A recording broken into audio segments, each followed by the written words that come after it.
Hello guys, అందరూ ఎలా ఉన్నారు? My name is Manoj Kumar. ఈరోజు మనం గుంటూరు కారం మూవీ రివ్యూ ఎలా ఉందో తెలుసుకోబోయే ముందు మీరు కనుక అజ్ఞాతవాసి కనుక సినిమా చూడకుండా ఉంటే ఖచ్చితంగా మీరు గుంటూరు కారం కంటే ముందు అది చూడడం మేలు. ఎందుకంటే కొంచెం అటు ఇటుగా అన్ని యాజ్ ఇట్ ఈస్గానే ఉంటాయి కాబట్టి. నేను చెప్పేది ఏంటంటే సినిమా సరికి అట్టర్ ఫ్లాప్, అస్సలకే బాగోలేదు. అంటే లైక్ మనం అజ్ఞాతవాసి కావచ్చు, ఇట్లాంటి సినిమాలు చూసి దీన్ని కంపేర్ చేసుకోవచ్చు. ఇంకా అంత బాగుంది. అసలు ఏంది భయ్యా ఇది? మ్యూజిక్ అంటావా, స్టార్టింగ్లో పెద్దగా అనిపించినా సరే పూర్తిగా అయితే బాగోలేదు. స్టోరీ విషయానికి వస్తే అసలు అది స్టోరీనా ఏంది భయ్యా? ఎక్కువ శాతం బాండ్ పేపర్లు, సిగ్నేచర్లు ఇట్లాంటివే కనిపిస్తూ ఉంటాయి. అంటే మీరు కూడా సినిమాకి వెళ్ళాలనే కంటే కూడా ముందే మీరు ఒక సిగ్నేచర్ వైన్ బాటిల్ తీసుకొని తాగి పడుకోవడం మంచిది. ఎందుకంటే waste of cost this tickets booking. అంటే నేను చెప్పేది ఇంగ్లీష్ మీకు అర్థం కాకపోయినా కూడా నేను చెప్పింది మాత్రం అర్థం చేసుకోండి. ఈ సినిమాకి వెళ్ళడం బొక్క. సినిమా వచ్చరికి అస్సలు బాగోలేదు.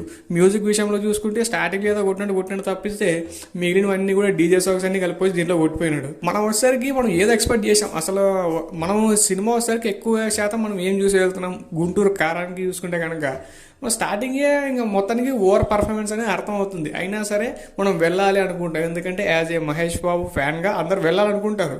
దాంతోపాటుగా సంక్రాంతి సీజన్ కాబట్టి ఇంకా హైప్ ఉంటుంది. ఎందుకంటే ఎవరు కూడా పోటీ ఉండరు, అంత క్రేజ్ ఉన్న హీరో మహేష్ బాబు గారు. అట్లాంటిది ఆయనకు అసలు ఈ సినిమా ఏం చెప్పి ఒప్పించాడో అర్థం కావట్లేదు. ఎవరు? మన త్రివిక్రమ్ గారు. అసలు ఏంది పోయి ఆ సినిమా ఇంత చెత్తగా ఉంటుందని ఎవడు అనుకున్నాడు కూడా. గోవిందా ఆ దండం పెట్టుకుని తూర్పు తిరిగి దండం పెట్టుకోండి అంతే. అంత వరస్ట్గా ఉంది. శ్రీలీల ఓవర్ పర్ఫార్మెన్స్ కానీ అసలు ఉందా లేదా అన్నట్టుగా ఉంటుంది. ఇంకా నెక్స్ట్ హీరోయిన్ చూసారా, అంటే సెకండ్ హీరోయిన్ ఓన్లీ గ్లామర్ బ్యూటీలా ఉంటుంది చూసినారా, ఆ హీరోయిన్ కూడా. అంటే ఇంకా అందరు కూడా జస్ట్ ఉన్నామంటే ఉన్నాం. ఏమంటే శ్రీలీల అంత లేదు దీంట్లో క్యారెక్టర్ అనేది. కానీ ఓన్లీ మనం మహేష్ బాబు గారి పర్ఫార్మెన్స్ కోసమే, ఆయన చూడడం కోసం వెళ్ళినట్టు ఉంటుంది అనమాట. అంటే ఆయన తమన్ గారు ముందే చెప్పేసినారు. అంటే ఒక 2 సాంగ్స్తోనే, దాంతోపాటు ప్రీ రిలీజ్ ఈవెంట్లోనే ఆయన చెప్పకనే చెప్పేశారు ఈ సినిమా ఎంత బాగుంటుందని. అంటే నాకు అర్థం కాలేదు. ఎడిటర్స్ అందరూ కూడా చూసుకొని ఉంటారు పూర్తిగా సినిమాని. అంటే పూర్తిగా చూస్తే కూడా ఈ టైప్ ఆఫ్ సినిమా ఎట్లా తీస్తారా వీళ్ళు? ఎవరిని అడిగినా సరే అదే ఆన్సర్. అసలు ఎట్లా ఉంది పోయి ఆ సినిమా అన్నట్టు చెప్తున్నారు. నేను బయటకు వచ్చి చూస్తే థియేటర్ మొత్తం కూడా తిట్టుకోవడం ఇదే ఉంది, వాడిని కనిపిస్తే తనంతం ఇదే ఉందన్నమాట. ఇక సాంగ్స్ విషయానికి వస్తే చెప్పేసిన, ఫైట్స్ విషయానికి వస్తే అసలు అవసరమా ఫైట్స్? అన్ని ఫైట్ సీన్లు ఉన్నాయి భయ్య, అవసరం లేదు. ఎక్కువ శాతం ఇంకా బీడి తాగడం ఇట్లాంటివి ఓవర్ యాక్టింగ్గా తప్పితే ఏమి. ఇక లాస్ట్లో జరిగే ఒక పావు గంట సినిమా తప్పితే ఇంక మిగతా మొత్తం అంతే. అది కూడా ఓన్లీ ఇది సినిమా మొత్తాన్ని చూసుకుంటే ఒక సీరియల్ లాగానే ఉన్నట్టు ఉంటుంది. అంత లాగా తీసినారు భయ్య. అసలు స్టోరీ లేదు, అక్కడ స్పేస్ లేదు.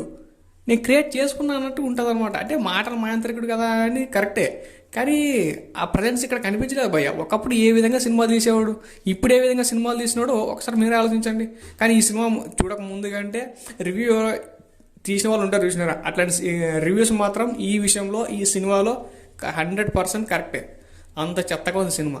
సో ఇక మీరు వెళ్ళాలి అనుకుంటే కనుక పక్క థియేటర్కి వెళ్ళండి భయ్య, లేకపోతే పక్క సినిమాకి వెళ్ళండి. అదే అండి హనుమాన్ సినిమాకి.